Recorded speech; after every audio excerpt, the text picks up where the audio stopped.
Friend, तो आप सब कैसे हैं। आज हम लजीजा खीर बनाएंगे।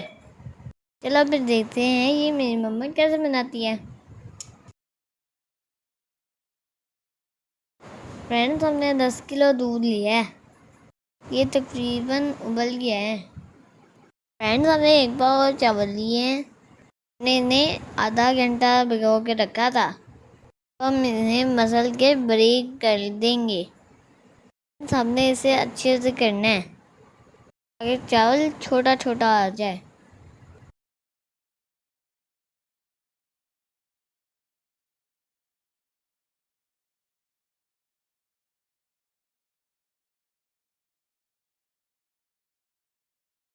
फ्रेंड्स, अब हम इसे दूध में डाल देंगे। चम्मच हिलाते रहना है ताकि चावल नीचे ना लग जाए। आपको मेरी बात समझ आ रही है ना फ्रेंड्स।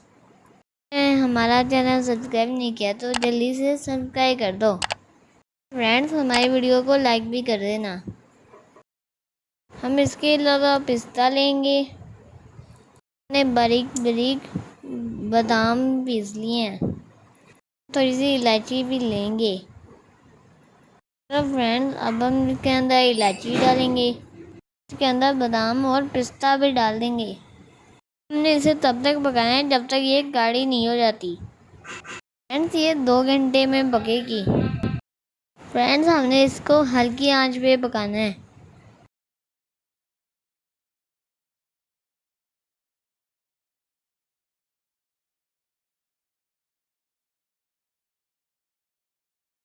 फ्रेंड्स, अब हम इसके अंदर चीनी डालेंगे और हमारी खीर काफ़ी गाढ़ी हो गई है। अब हम इसे 15 मिनट पकाएंगे।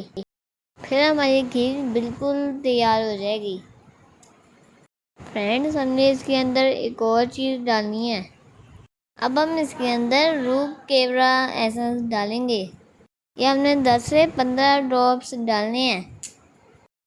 फ्रेंड्स, ये बस खुशबू के लिए होता है। फ्रेंड्स, आप ज़्यादा मत डाल देना। ये देखिए, हमने कितना थोड़ा सा डाला है। तो फ्रेंड्स, अब हमारी खीर एकदम तैयार हो गई है। ये वीडियो अच्छी लगी हो तो इसे लाइक करना, अपने फ्रेंड्स के साथ ज़रूर शेयर करना एंड मेरे चैनल को सब्सक्राइब करना तो बिल्कुल मत भूलना। तो फ्रेंड्स, अब हम अगली वीडियो में मिलेंगे। तब तक के लिए अल्लाह हाफिज़।